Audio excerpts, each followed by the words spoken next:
Genocide, war crimes, আচ্ছা crimes against humanity, আচ্ছা enforce disappearance, এগুলো বাংলাদেশের আইনের কোনো অপরাধ না, এটা হচ্ছে আন্তর্জাতিক আইনে সংজ্ঞায়িত অপরাধ।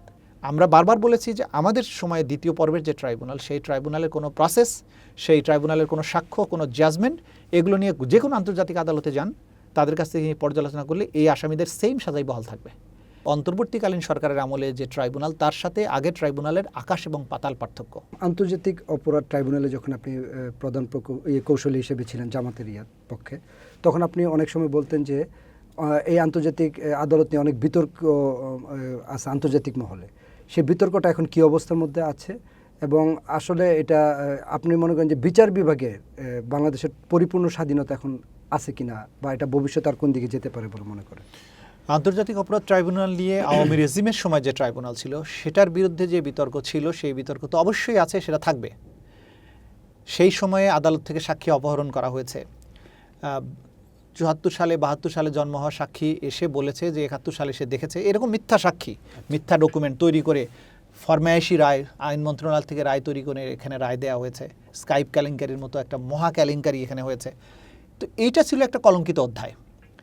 এবং এখানে আপনার আন্তর্জাতিক সেই সময়ের মানবাধিকার সংগঠন বলেন, আন্তর্জাতিক সম্প্রদায়গুলো এগুলো ব্যাপক ক্রিটিসিজম করেছে, আন্তর্জাতিকভাবে এটা অ্যাকসেপ্টেবল ছিল না। তারপরে আইনের ত্রুটি ছিল, আর্মিদের বিচারের জন্য তৈরি আইন দিয়ে সিভিলিয়ানের বিচার করেছে তারা। তারপরে এই রোম স্ট্যাটিউটের কার্যকারিতা তখন ছিল না, যে আন্তর্জাতিক আইনের অধীনে যেসব অপরাধ, সেগুলো বিচার করার জন্য যে রুলস অফ এভিডেন্স লাগে, অপরাধের এলিমেন্টসগুলো আন্তর্জাতিক আইনে যেভাবে আছে সেটা বাংলাদেশের আইনে ছিল না। সুতরাং আগের ট্রাইব্যুনালের ওই রেজিমের আমলে যে ট্রাইব্যুনাল, সেটার যত ক্রিটিসিজম ছিল সেগুলো সবই রয়ে গেছে। কিন্তু দ্বিতীয় ধাপে অন্তর্বর্তীকালীন সরকারের আমলে যে ট্রাইব্যুনাল, তার সাথে আগের ট্রাইব্যুনালের আকাশ এবং পাতাল পার্থক্য। পরবর্তী সময়ে ট্রাইব্যুনালের একটা জিনিস আমি বোঝার জন্য চাচ্ছিলাম, আন্তর্জাতিক বলতে আমরা যেটা বুঝি যে দুইটা জাতির এখানে একটা সমন্বয় থাকতে হয়, কিন্তু ওই বাংলাদেশের বিচারটা কি নিজেদের, যেমন আওয়ামী লীগ বা যে ইয়েটা আপনারা যেটা বলেন যে গণহত্যা চালাইছে, সেটা কি আন্তর্জাতিক আইনে পড়ে কিনা? এটা আমি আপনাকে ব্যাখ্যা দিচ্ছি। এটা দুই জাতির কোনো ব্যাপার না। আচ্ছা, ক্রাইমস এগেনস্ট হিউম্যানিটি হওয়ার জন্য দুইটা জাতির যুদ্ধ লাগবে না। আন্তর্জাতিক আইনে ক্রাইমস এগেনস্ট হিউম্যানিটি অনেক বিস্তৃত একটা ব্যাপার। আচ্ছা, সেখানে ওয়ার ক্রাইমস যদি হয়, ওয়ার হলে তাহলে দুইটা জাতি লাগবে, আর্মড কনফ্লিক্ট। তাহলে ক্রাইমস এগেনস্ট হিউম্যানিটির অন্যতম একটা অপরাধ হচ্ছে ওয়ার ক্রাইমস, জেনোসাইড, এগুলোর জন্য আর্মড কনফ্লিক্ট লাগতে পারে। কিন্তু সাধারণ ক্রাইমস এগেনস্ট হিউম্যানিটি, যেমন ধরেন আপনি রাজনৈতিক উদ্দেশ্যে একটা সিভিলিয়ান জনগোষ্ঠীকে আপনি মেরে ফেলার চেষ্টা করছেন, যেটা জুলাই আগস্টে হয়েছে। আপনি নিজের রাষ্ট্রের জনগণের উপরে করেছেন, ওয়াইড স্প্রেড এবং সিস্টেম্যাটিকভাবে আক্রমণ করে আপনি এদেরকে নিশ্চিহ্ন করার চেষ্টা করেছেন, এদেরকে আঘাত করেছেন, তাহলে এটা ক্রাইমস এগেনস্ট হিউম্যানিটি। আপনি রাজনৈতিক প্রতিপক্ষকে দমনের জন্য সারা দেশে একটা সিস্টেম্যাটিক পদ্ধতিতে মানুষকে গুম করেছেন এবং গুম করে মানুষ মেরে ফেলেছেন, এটা ক্রাইমস এগেনস্ট হিউম্যানিটি। এটার জন্য দুইটা রাষ্ট্রের প্রয়োজন নাই। আওয়ামী লীগের লোকেরা এই যুক্তিটা নিয়ে আসে, আরে এটা তো যুদ্ধ হয় নাই, তাহলে যুদ্ধ অপরাধ ট্রাইব্যুনাল হলো কেন? যুদ্ধ অপরাধ ট্রাইব্যুনাল তো এটা না, এটা ইন্টারন্যাশনাল ক্রাইমস ট্রাইব্যুনাল। মানে হচ্ছে ট্রাইব্যুনালটা ডোমেস্টিক, কিন্তু এইখানে যে বিচারগুলো যে অপরাধের হয়, সেই অপরাধগুলো হচ্ছে আন্তর্জাতিক আইনের অধীনে অপরাধ।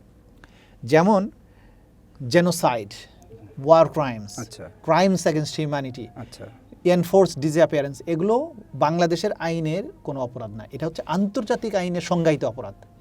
তাহলে হচ্ছে আন্তর্জাতিক আইনে সংজ্ঞায়িত অপরাধের বিচারের জন্য আভ্যন্তরীণ কোর্ট হচ্ছে ইন্টারন্যাশনাল ক্রাইমস ট্রাইব্যুনাল। বুঝতে পারছেন? সুতরাং এইখানে যে অপরাধগুলোর বিচার করা হয় সেগুলো আন্তর্জাতিক আইনে অধীনে অপরাধ, রোম স্ট্যাটিউটে বর্ণিত অপরাধ। সেই অপরাধগুলোর বিচার হয় বলে এটা ইন্টারন্যাশনাল ক্রাইমস ট্রাইব্যুনাল, ইন্টারন্যাশনাল আইনের অধীনে ক্রাইমসের ট্রাইব্যুনাল। তো সেই কারণে আওয়ামী লীগের লোকেরা এবং তাদের বিভিন্ন জায়গায় এই ধরনের অপব্যাখ্যা দেওয়ার চেষ্টা করে। তো এই যে এনফোর্স ডিসঅ্যাপিয়ারেন্স বলেন, ক্রাইমস এগেনস্ট হিউম্যানিটি, পরবর্তী সময়ে আমি যেটা প্রথম প্রশ্নে যদি আসি, যে দ্বিতীয় পর্যায়ের ট্রাইব্যুনালের সময় আমরা আন্তর্জাতিক আইনের সাথে সামঞ্জস্য রেখে বাংলাদেশের আইনটাকে সংশোধন করা হয়েছে বেশ কয়েকবার।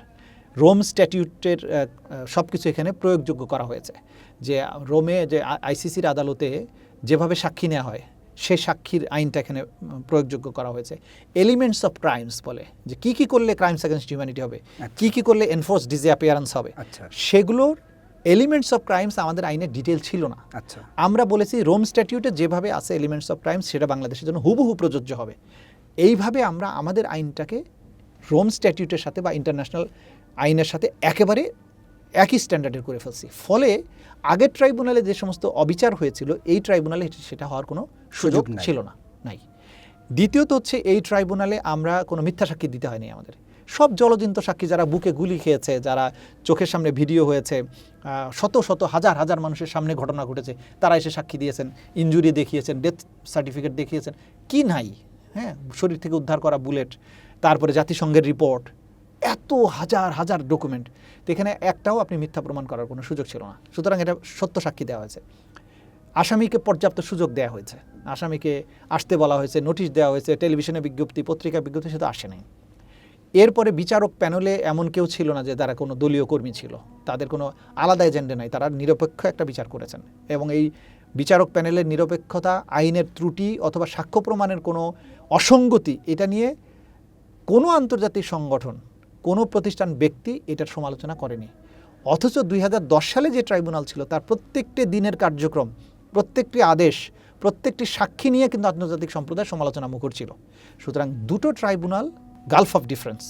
আমরা বারবার বলেছি যে আমাদের সময়ে দ্বিতীয় পর্বের যে ট্রাইব্যুনাল, সেই ট্রাইব্যুনালের কোনো প্রসেস, সেই ট্রাইব্যুনালের কোনো সাক্ষ্য, কোনো জাজমেন্ট, এগুলো নিয়ে যে কোনো আন্তর্জাতিক আদালতে যান, তাদের কাছ থেকে পর্যালোচনা করলে এই আসামিদের সেম সাজাই বহাল থাকবে। সেটা ছিল আমাদের চ্যালেঞ্জ এবং সেটা আমরা করে দেখিয়েছি।